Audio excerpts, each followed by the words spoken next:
messieurs, maintenant on va aller à la troisième session de présentation de projet qui va se concentrer sur la pêche et l'aquaculture. Il va y avoir 5 présentations de projets pour cette session. Premièrement, on va voir M. Flavien Kwanagissimo du Cameroun. On va voir Denis Champ de Côte d'Ivoire. On va voir M. Nicolas Kansley de Santa Marine de Somalie. On va voir Ismaël Mohamed de Canal Aquaculture d'Égypte. Et dernier, M. Philbert de l'Indonésie, de Namibie. Et bien sûr, on va aussi avoir 3 membres du jury avec nous. Et ça va être M. Christopher L'Espoir de l'Investissement Seychelles, M. Alec Roscoe de Ocean Hub Africa et Dr. Vincent du département de l'économie aux Seychelles. Les membres du jury, s'il vous plaît, venez au podium.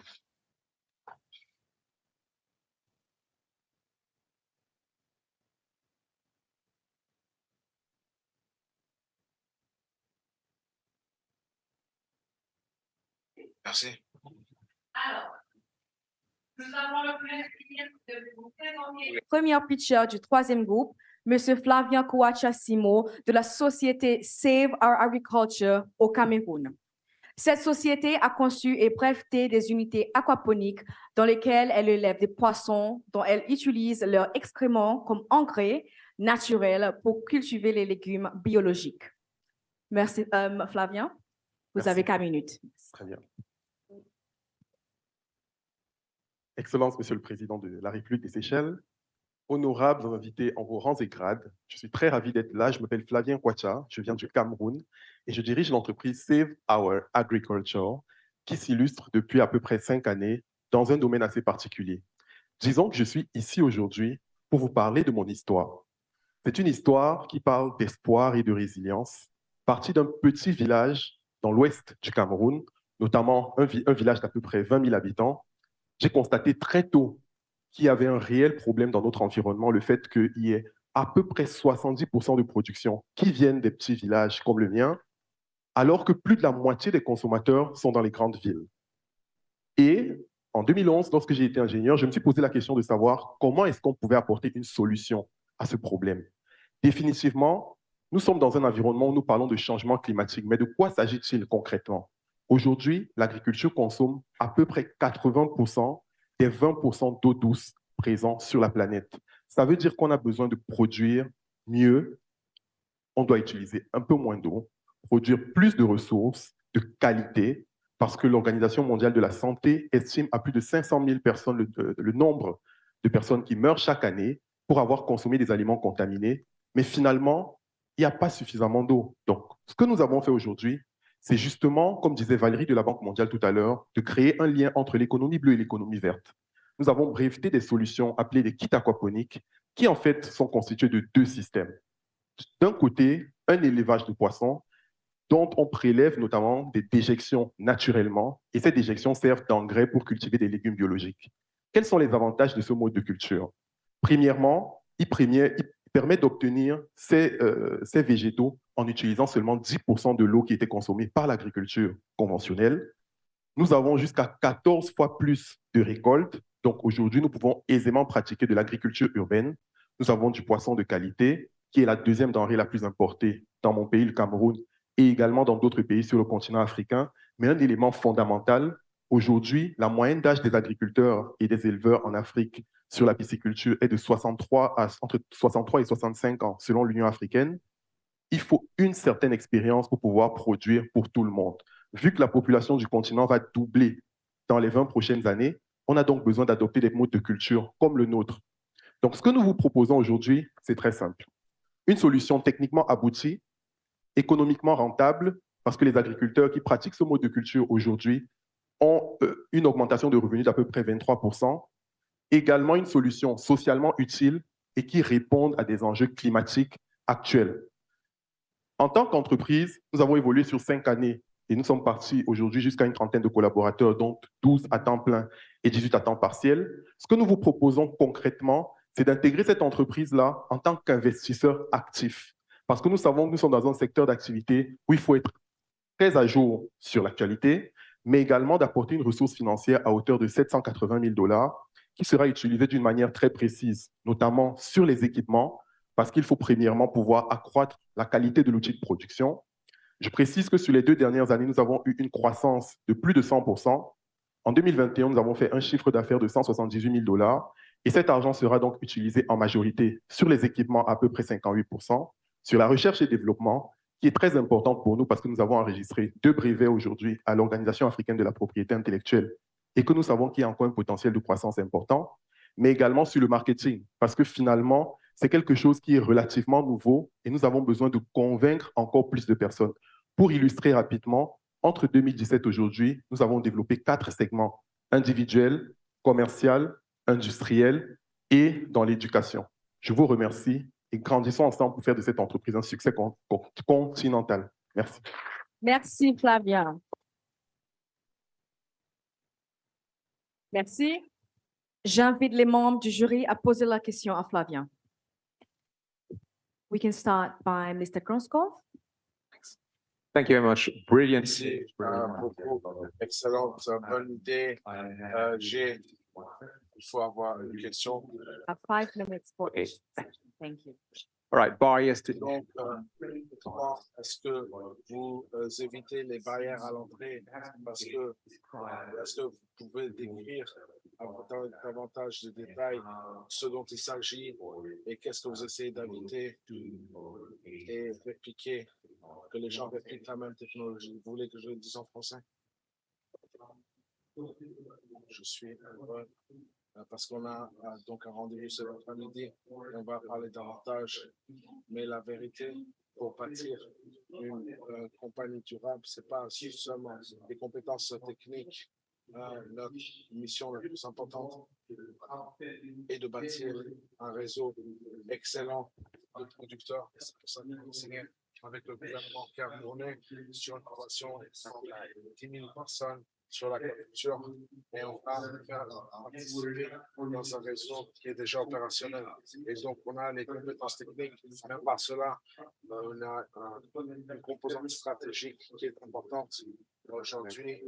Et en tant que propriétaire d'entreprise, je vous dis que notre compagnie marche.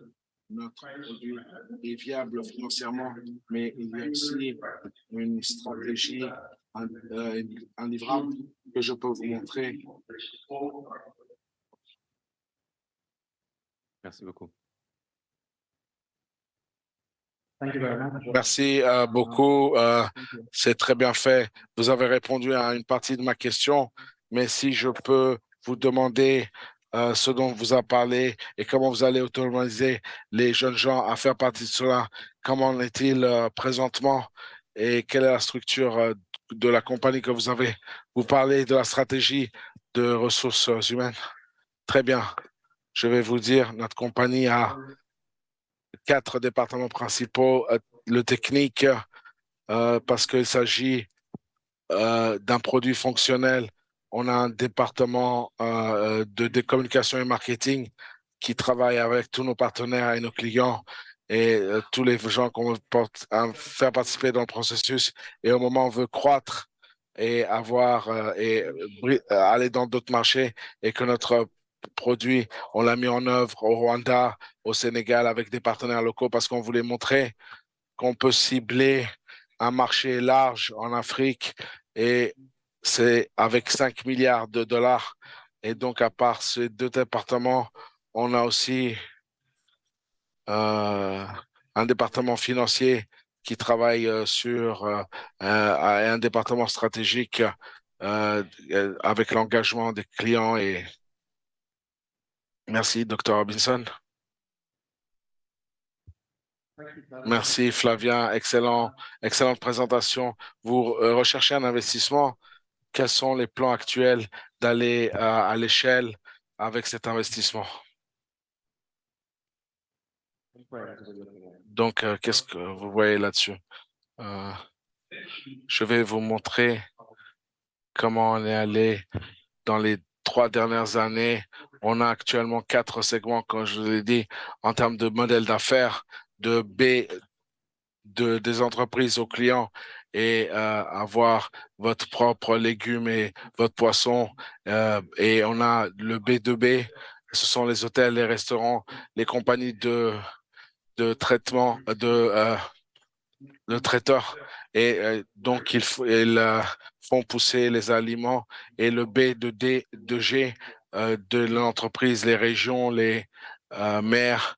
Et on a installé dans 2 régions une aquaculture, des unités comme ces modèles, 200 personnes qui utilisent l'unité et ils font partie de notre réseau.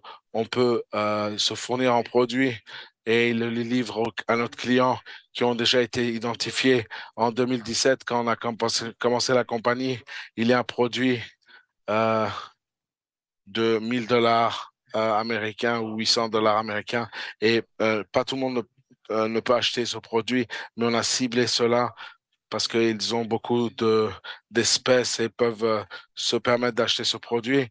Et les gens, cela marche parce qu'en Afrique, les gens veulent participer dans les choses qui marchent. Et donc, on est sûr qu'on ait un produit qui marche et progressivement, on a convaincu les agriculteurs et les hôtels et les restaurants et les associations de professionnels et d'autres associations. Et en 2021, on a signé un partenariat avec le gouvernement et on est dédié avec des unités d'aquaculture. Et au moment où on faisait de 72% de notre chiffre d'affaires de la baie aux consommateurs, en 2021, on a fait seulement 55% et 21% de baie OG. Et donc, on se repose sur les relations avec le gouvernement. Il y a tellement de personnes qui veulent acheter notre produit, mais n'ont pas les espèces pour se permettre d'avoir les systèmes. Et donc, on parie sur cette stratégie de croissance et d'avoir des relations avec eux et avoir le réseau établi et se fournir en termes de produits. Ça, c'est le modèle qu'on a adopté. Merci, merci, membres du jury, et merci, Flavien. Merci.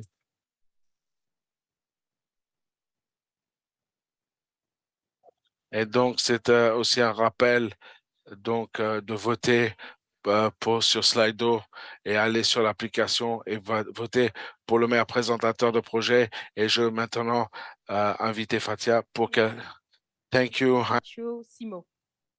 Nous avons maintenant le privilège de vous présenter Monsieur Arthur Dupont de Dinechamps, qui nous vient de polyélevage Bioani, c'est bien ça, de la Côte d'Ivoire. Monsieur, vous vous portez bien?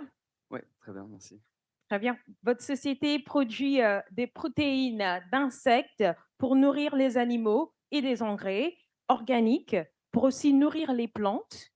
La technique consiste à transformer les déchets en protéines en graines. Vous avez exactement 4 minutes. Êtes-vous prêt? Oui. Bonne chance. Merci beaucoup. Bonjour à tous. Alors aujourd'hui, comme on l'a annoncé, je vais vous parler d'une mouche, enfin plus particulièrement la larve de mouche chalda noire qui va révolutionner ce monde de la protéine. Alors, juste pour reprendre les bases, la protéine est utilisée pour tout ce qui va être nourriture animale. Ça va permettre aux animaux, que ce soit des poulets, poissons, porcs et autres, de bien grandir, bien se développer. Même nous, d'ailleurs, on en a besoin de consommer régulièrement pour justement grandir, grandir très bien. Alors, cette protéine, d'où est-ce qu'elle provient, en tout cas pour le marché animal? Pour l'instant, elle provient des océans. Donc, on va pêcher énormément de poissons dans les océans pour produire cette protéine. Et un chiffre assez simple, c'est qu'on va tuer 4 poissons en mer pour nourrir un poisson en pisciculture.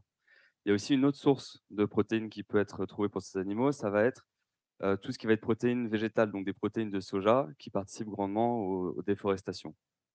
Alors moi, comme je vous ai dit, comme on l'a dit tout à l'heure, je viens de Côte d'Ivoire. En Côte d'Ivoire, il y a plus de 80% des poissons qui sont consommés sur le marché local qui proviennent de l'étranger. C'est 70% qui proviennent de Chine. Pourtant, la Côte d'Ivoire, c'est une énorme consommatrice de poissons. Il y a plus de 650 000 tonnes de poissons qui sont consommées par an, mais il y a seulement 4 000 tonnes qui sont produites localement. Alors, pourquoi est-ce qu'on n'arrive pas à produire localement? C'est justement parce qu'on parlait de cette protéine, on en a parlé dans les pitchs tout à l'heure. Cette protéine coûte très cher à produire, elle vient de l'étranger, elle aussi, et donc ça ne permet pas aux pisciculteurs et agriculteurs en général d'avoir une activité rentable. Alors, chez Bioani, on s'est posé cette question, comment est-ce qu'on allait trouver une solution pour pallier à ce problème? On a regardé cette mouche et donc on a commencé à produire de la protéine locale pour des locaux à des prix qui sont compétitifs par rapport au marché. Alors, je vais vous expliquer assez rapidement comment ça fonctionne. Donc, on a des mouches. Les mouches vont pondre à peu près 800 œufs par jour. Ces œufs vont se transformer en larves et les larves, on va les nourrir avec des déchets organiques qu'on récupère dans les rues, dans les marchés. Tous les jours, on leur redonne à manger. Une fois qu'elles ont fini de consommer ces déchets, en une quinzaine de jours, il va y avoir d'un côté les larves qui vont sortir. Ces larves vont être utilisées pour faire de la protéine qui va être la base alimentaire de tous les animaux. Et de l'autre côté, on va avoir des fertilisants organiques qui sont là pour nourrir des plantes. Alors, aujourd'hui, Bioani, ça fait 20 mois qu'on existe. On a une ferme pilote qui est à côté d'Abidjan, qui nous permet de produire jusqu'à 2 tonnes de protéines par mois, 5 tonnes de fertilisants on arrive à nettoyer plus de 13 tonnes à peu près de déchets organiques pour le moment. Notre protéine nous permet pour l'instant de nourrir une trentaine de piscicultures. On a lancé des tests avec la FAO, le CIRAD, les sociétés bananières locales pour tout ce qui est fertilisant. Alors, aujourd'hui, on est là devant vous. Ah oui, parce qu'il est censé y avoir, je pense, des images. Voilà. Ça, c'est notre ferme. Donc, du coup, vous avez les mouches derrière, les bassins de grossissement. Et donc, comme vous pouvez voir, ici, on est en phase pilote. Et l'idée de venir aujourd'hui, c'est de pouvoir trouver des financements qui nous permettent de grandir, de passer de cette phase pilote à une phase industrielle et d'accroître notre impact. Et pour tout ça, il faut qu'on investisse, voilà, ça sont les larves, qu'on puisse investir dans des machines qui vont nous permettre de nettoyer beaucoup plus de déchets, de produire beaucoup plus de protéines et d'avoir un impact beaucoup plus grand. Et donc, bien sûr, d'avoir des fermes plus importantes. Donc ça, c'est la protéine que vous voyez ici. Et voilà, je vous remercie de m'avoir écouté. Je suis là encore cet après-midi si vous avez envie de me rencontrer. À très vite. Pardon. Merci beaucoup, Monsieur Dinchan. Maintenant, c'est aux membres du jury à poser les questions. Est-ce que je peux commencer par Monsieur Groskopf?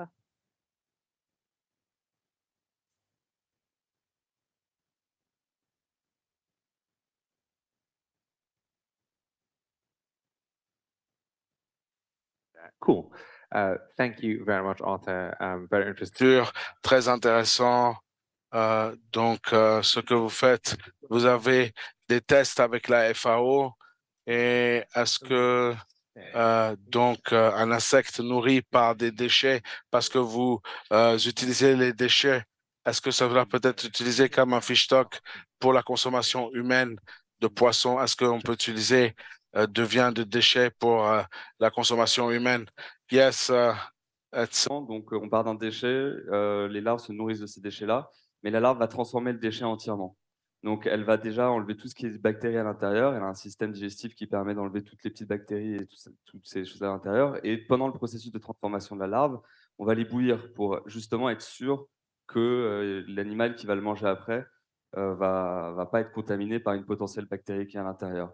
Il y a aussi quelque chose qu'on fait très bien, c'est qu'on source les aliments. On fait des tests dès qu'on a des nouveaux, pas clients, mais des personnes qui nous rapportent des déchets, on va faire des tests sur des bassins pour être sûr que les larves vont pas mourir ou être impactées, parce que si elles meurent, c'est qu'il y a eu du chimique à l'intérieur ou quelque chose comme ça. Donc on a tous des systèmes de sourcing et pour éviter justement toute contamination. Merci. Monsieur Lespoir? Thank you. Very good presentation. merci, excellente présentation. Une question rapide s'agissant des mouches. Quel est le plus grand risque que vous avez? The flies, Qu'on a trouvé localement sont des mouches qui n'ont pas de tube digestif. Elles boivent que de l'eau, elles vivent que 10 jours, elles sont là juste pour procréer. Elles n'aiment pas l'humain, elles n'aiment pas les villes, c'est des mouches de forêt. Et on les a dans des grandes volières complètement fermées. Et c'est considéré par tous les scientifiques dans le monde comme une mouche qui n'est pas invasive. Et elle ne peut pas transmettre de maladie non plus. Robinson? Okay, thank you, Arthur. merci Arthur, excellente présentation.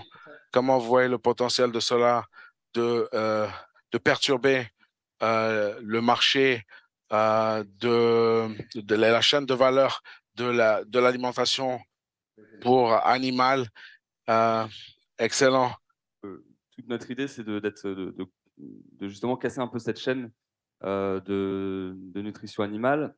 Là, on est sûr qu'on arrive à avoir un taux de protéines qui est supérieur à celle du poisson. On peut arriver, si on arrive à vraiment extraire toute l'huile de notre larve, à plus de 70% de protéines dans notre larve. En plus, on part d'un déchet. Donc, un déchet, c'est quelque chose qu'on arrive à récupérer dans l'environnement et qui nous permet de nourrir nos animaux à moindre coût. Et donc, on arrive à être compétitif sur le marché. Il faut aussi pas oublier quelque chose, c'est que derrière, on a un sous-produit. Donc, on en a deux vraiment, c'est l'huile et le fertilisant. Ce qui fait que comme on a 3 produits à vendre, bah, on peut jouer sur les prix d'un certain. Donc, ça nous permet d'être compétitif par rapport au marché de la protéine localement. Il y a aussi quelque chose de très important, c'est dans la chaîne ADN qu'il va y avoir dans la nutrition des animaux. Quand on nourrit un poisson avec un poisson, une vache avec une vache, il y a des transferts de maladies. Là, on nourrit un poisson avec un insecte. Donc, les chaînes ADN ne sont pas les mêmes et donc il ne peut pas y avoir de transfert de maladies entre cette protéine-là et l'autre. Alors qu'entre la protéine de poisson et du poisson, il peut y avoir des transferts de maladies. Merci, Monsieur de Dinchamp, et thank you, members of the panel. Merci beaucoup. Ouais.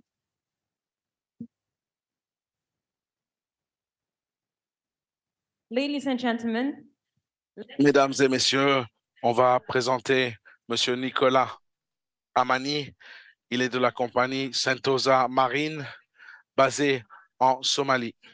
Et Marine Sentosa est une facilité dans la Corne de l'Afrique et elle produit des concombres de haute qualité, des produits médicaux et d'autres produits.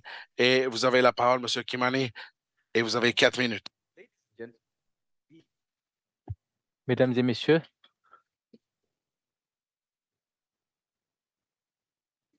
nous faisons face à un désastre et on se retrouve qu'il y a un risque. On voit qu'il y a la pauvreté qui est en pleine croissance et il y a des communautés qui sont mis de côté.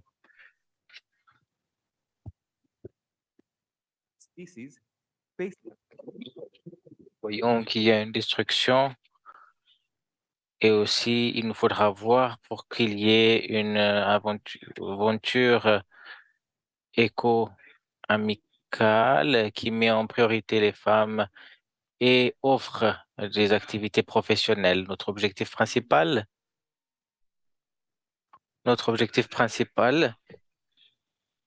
est d'accélérer l'économie somalienne en mettant en place des fermes.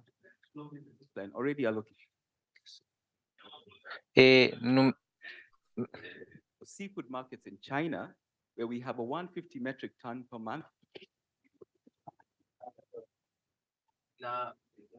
production. Nous avons de la concurrence et à travers la mer Rouge, nous avons de la concurrence du côté de l'Arabie saoudite et aussi il y a des producteurs de concombres. On essaie de nous demander quelle serait notre position. Nous sommes prêts et depuis 2016, nous avons travaillé sans relâche pour acquérir des projets et aussi assurer et répondre aux questions du gouvernement. On se retrouve sans concurrence 2015 kilomètres des côtes et nous sommes très expérimentés. Notre DG est de la 4e génération somalien, de même que notre directeur qui produit 400 à 500 concombres. Et on se retrouve dans une situation avec une expérience globale assez forte. Et pour la perspective globale, on se retrouve avec des contrats PPP avec le gouvernement et les priorités sur le renforcement des capacités. Il nous a été possible de mettre en place un engagement avec la communauté de manière traditionnelle basés sur le plan et des plans adaptés d'eux-mêmes et avec notre culture de travail est de même conçu de soutenir le côté économique, social et environnemental sur les priorités qui seraient adaptées à l'environnement.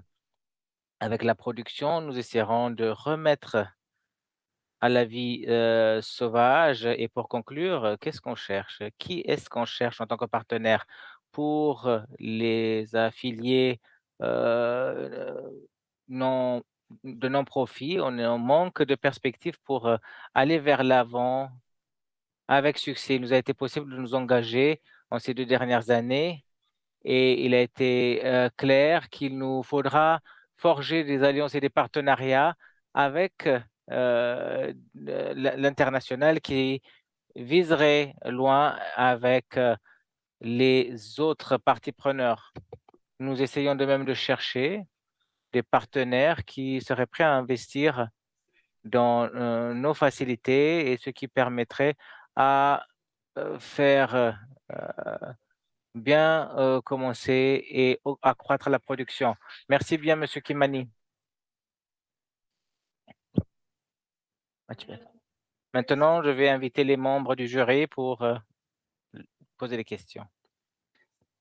Dr. Robinson, Monsieur Kabani, je vous remercie. C'était une excellente présentation et comme vous l'avez mentionné sur la présentation de production de concombres et aussi dans la vie sauvage, ça a été un projet assez réussi et les Seychelles s'engagent dans cette aventure d'eux-mêmes et sont prêts à apprendre ce que vous prévoyez pour votre pays. Et donc, est-ce que vous avez vu ailleurs dans les océans Indiens comment les choses fonctionnent? La chose importante en Somalie, particulièrement parlant, c'est que c'est directement lié avec notre approche d'investissement qui engage les agents de la diaspora et personne ne l'a fait jusqu'à là. Les Somaliens sont très fidèles à leur clan et le fait d'inviter les membres de la diaspora, particulièrement la communauté qui est engagée dans le monde des affaires, il nous est possible de voir que c'est le plan primordial à mettre en place et c'est ce que nous essayons de chercher dans nos projets et dans l'avancement. Merci bien. Très intéressant. Un projet. Et pour ce projet, je voudrais mettre en adéquation avec ce qui a été évoqué par le professeur, le manque de protéines en Afrique. Toutefois, on entend bien que le plus grand investissement pour les concombres de l'Asie Sud-Est se font. Mais quelles sont vos réflexions sur ce point, particulièrement comment vous prévoyez fournir une solution à l'Afrique et aussi à surpasser le, entre guillemets, le tabou. En fait, ceci c'est une partie intégrante qui va consolider et nous avons trouvé des usines de thon qui ont été abandonnées et on a vu ceci qui a été bâti par des bailleurs de fonds pour votre information et il faudra être en contact lors des engagements et ceci pourra se faire et en invitant et en commencer en voyant sur le terrain l'avantage et le prix onéreux de ces poissons, ça serait intéressant pour les gens d'investir et la plus-value, bien évidemment, qui est vue. Et ceci, pour notre orientation, on n'a pas trop envie de mettre toutes nos ressources là-dedans, mais nous avons 800 miles de distance à couvrir et ceci est une opportunité à ne pas rater. J'adore votre enthousiasme.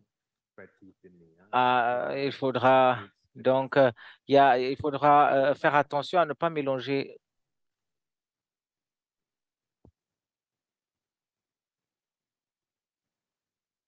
Je pense que c'est la batterie qui est morte. Vous avez parlé d'usines et de mettre en place votre propre usine.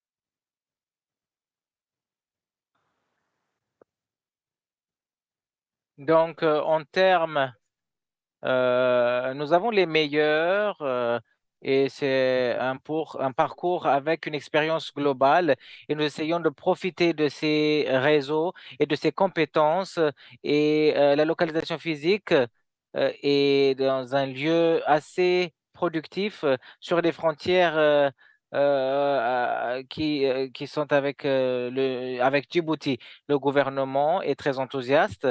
Il voudrait de même que nous faisons l'extraction et c'est de même la beauté du partenariat public-privé. C'est cette approche que nous utilisons. Merci de bien vouloir applaudir Monsieur Kiman.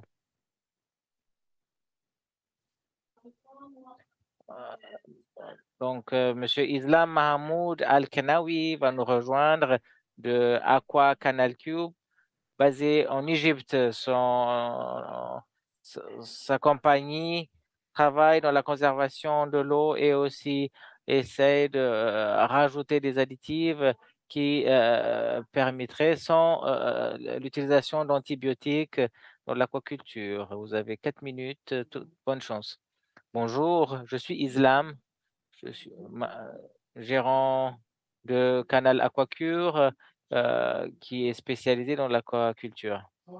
Notre vision est de mettre en place une croissance durable en Afrique et au Moyen-Orient.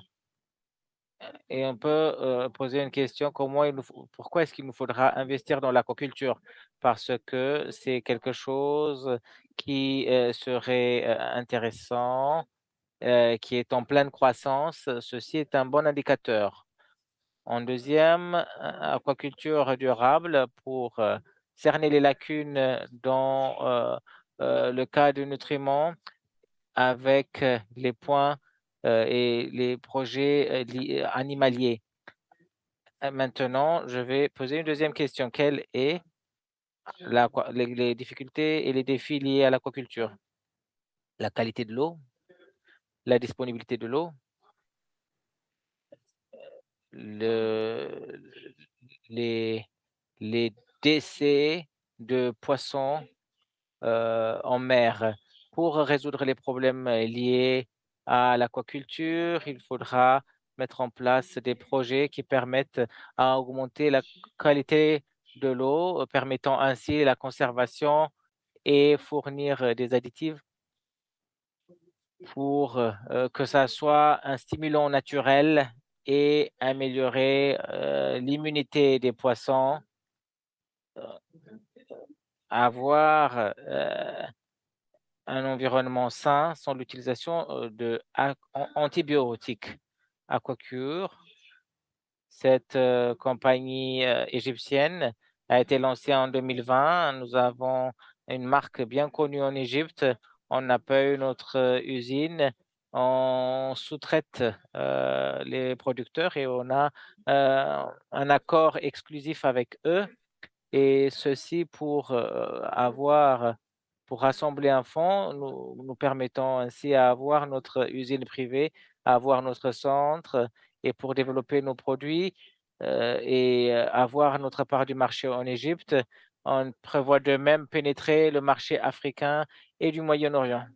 Enfin, je voudrais remercier chacun et chacune d'entre vous pour cet événement réussi. Et je sais bien que nous aimons bien l'Afrique et l'Afrique a besoin de plus en plus de notre part. Merci. Je vais maintenant inviter M. Roscoff poser la première impressive how well question. you pronounce my name. Thank Je you. suis très impressionné par votre Thank you very much for this prononciation nice speech. You haven't quand vous used your whole 4 prononcez mon minutes, nom. I'm Vous n'avez pas sure. You went very utilisé vos quick, 4 so I'll minutes. give you another chance Vous to avez give us more présenté assez information succinctement. about Est-ce que vous pouvez nous the donner product itself. davantage You said d'informations that you sur le had produit? a system that Vous helps avez un système control qui and aide monitor à water contrôler quality. et à faire le How suivi de is la that qualité de operate? l'eau. How does that Comment est-ce work? que ça fonctionne exactement?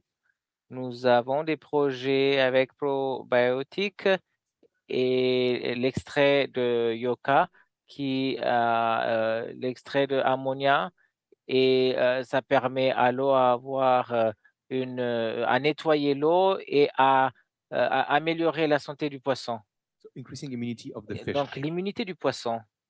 But you talked about the Vous water avez parlé quality. de la qualité de l'eau. Oui, on a deux types.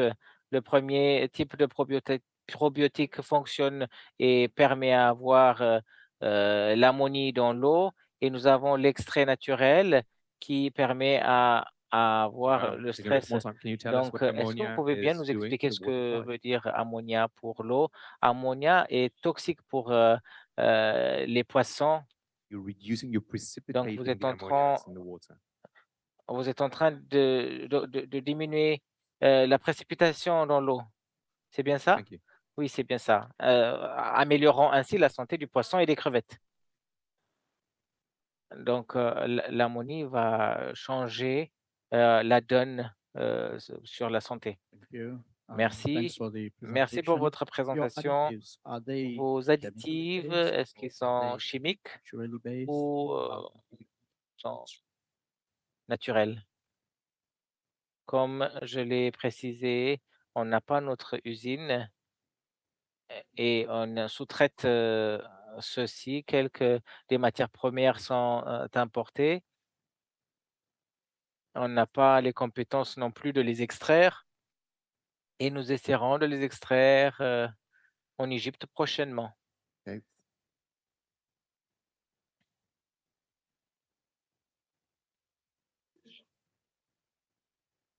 Donc, les bactéries, Okay, thank you very much. Very interesting. c'est intéressant. Merci beaucoup. Ventures such as these Donc, can be quite les expensive recherches early on pourraient because of your être R&D work.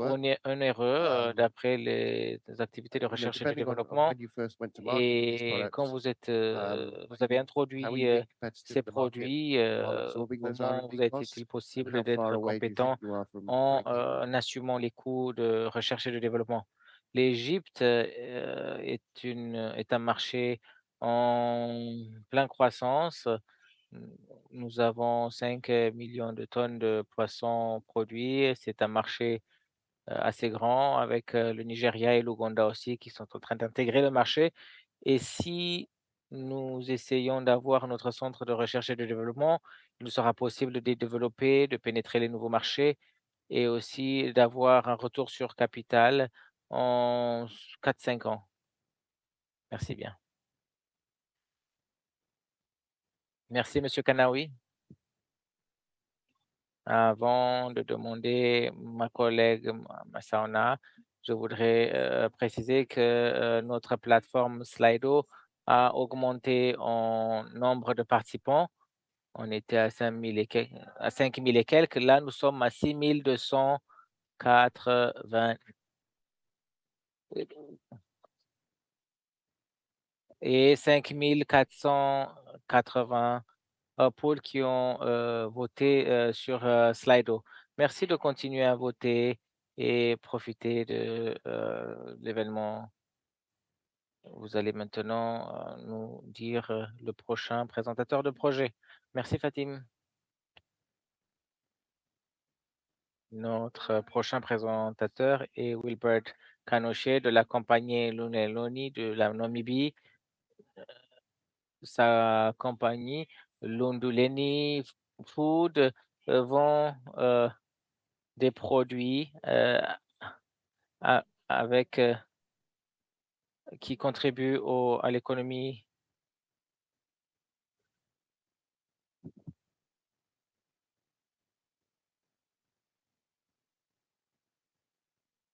En 2020, les recherches qui ont été menées intitulées sur évaluation sur le gaspillage d'aliments.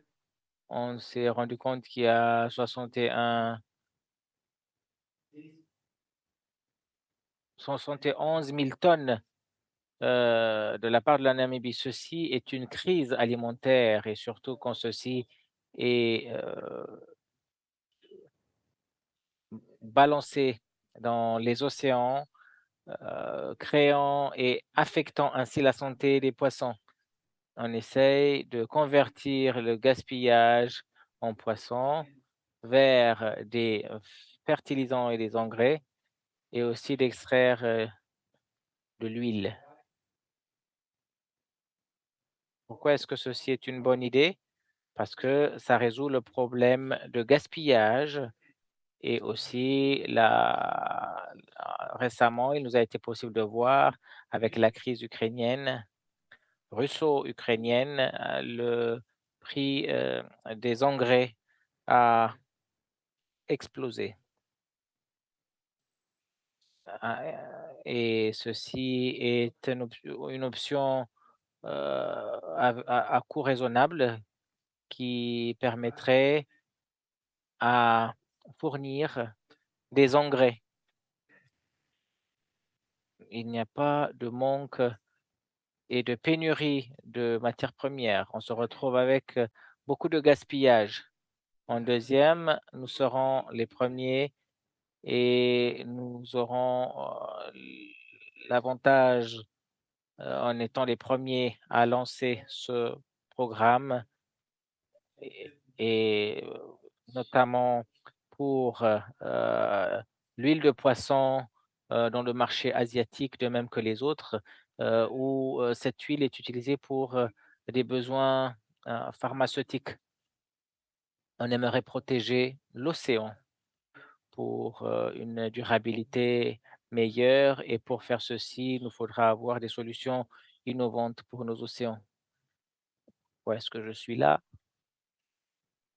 Je voudrais avoir 2,1 millions de dollars pour lancer et emballer les produits où il nous sera possible d'extraire l'oméga 3, huile de poisson et je voudrais de même rencontrer des investisseurs qui ont des connaissances profondes et de l'expertise dans le marché asiatique, étant donné que dans notre pays, hélas, on n'a pas d'huile, de business dans le domaine de l'oméga 3.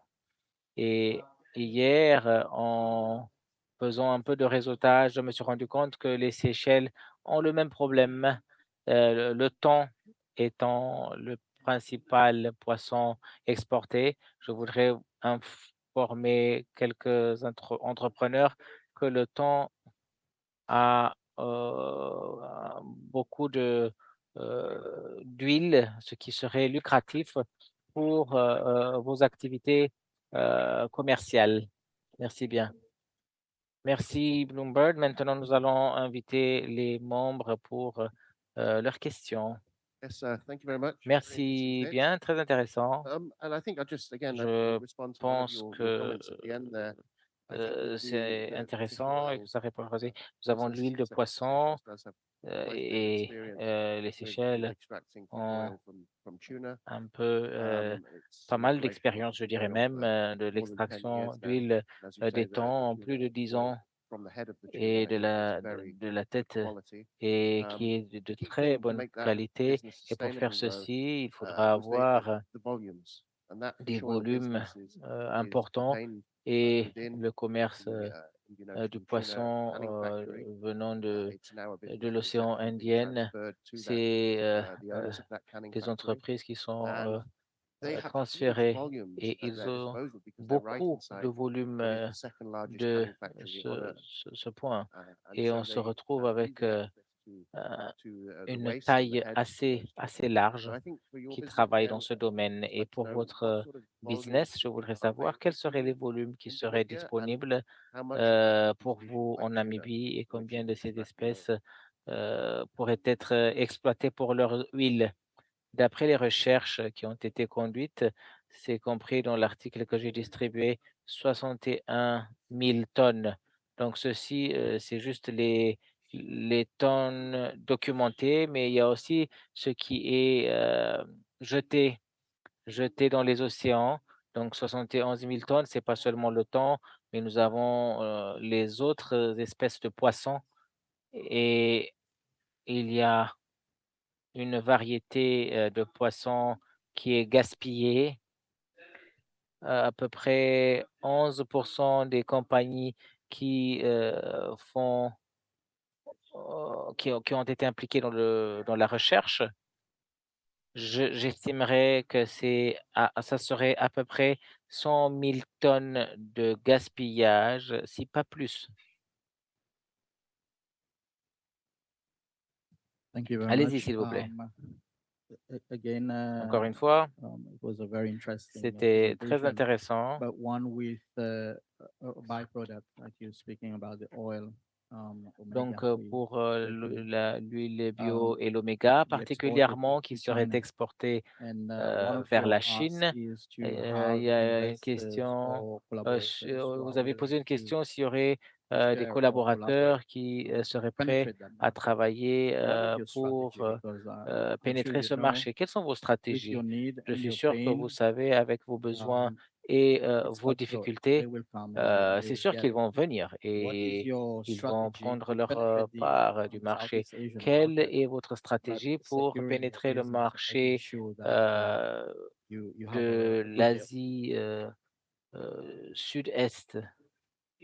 La première chose, c'est de choisir les espèces de poissons pour l'extraction d'oméga 3. On les exporterait directement aux agriculteurs qui auront le produit final qui serait en forme de tablette ou autre forme finalisée. On aimerait avoir des partenaires ou mettre en place un mentorat pour que ceci soit une activité durable. Je voudrais qu'il y ait des gens qui ont des connaissances et des savoir-faire qui permettraient à mon business ou notre business à devenir durable et de même que réussi en termes des qualités qui sont fournies. On voudrait que ça soit vraiment durable et aussi pouvoir profiter les régions de la CEDEAO qui Thank you very much. You Merci bien. partly answered the question that I Vous was about avez to en ask partie by répondu saying à you la do not question. have your business processes in Donc, place vous avez yet. dit I que wanted vous to know n'avez what pas was actually encore the process les of processus manufacturing en place fish dans votre oil from pays. Je waste. voudrais savoir And what's comment the vous waste that procédez you would be et qu'est-ce que generating vous at the end of appelez that le process? déchet ou la partie gaspillée dans le processus. J'espérais qu'on me pose cette question. Mon idée ou mon concept est ressorti des recherches que j'ai lues sur les articles et je me suis penché dessus pour savoir plus et bien comprendre les enjeux qui sont liés. Et avec une compagnie qui était au Boston, à Massachusetts, il nous a été possible d'échanger pendant ces 2 dernières années et aussi me rejoindre à cet événement et malheureusement, il ne pouvait pas venir, mais nous essayons d'enregistrer le titre de propriétaire et nous avons les poissons qui sont envoyés dans le réservoir. On ressort les eaux et on a les engrais et on utilise le même processus pour extraire, le même processus qui est utilisé pour convertir le gaspillage en poisson vers l'engrais à base de poisson. Et c'est comme ça qu'il est possible d'écraser pour changer à un autre produit à base de poisson, et rien n'est gaspillé, rien n'est mis à la poubelle, et on ne va pas laisser d'autres, on ne va pas faire. Nous essayons de trouver des solutions sans conséquences. Et nous essayons de même d'avoir des produits qui serviraient d'aliments pour les poissons d'eux-mêmes, mais ceci est à long terme. Merci bien, merci de nous avoir rejoints, merci au jury, merci aux présentateurs.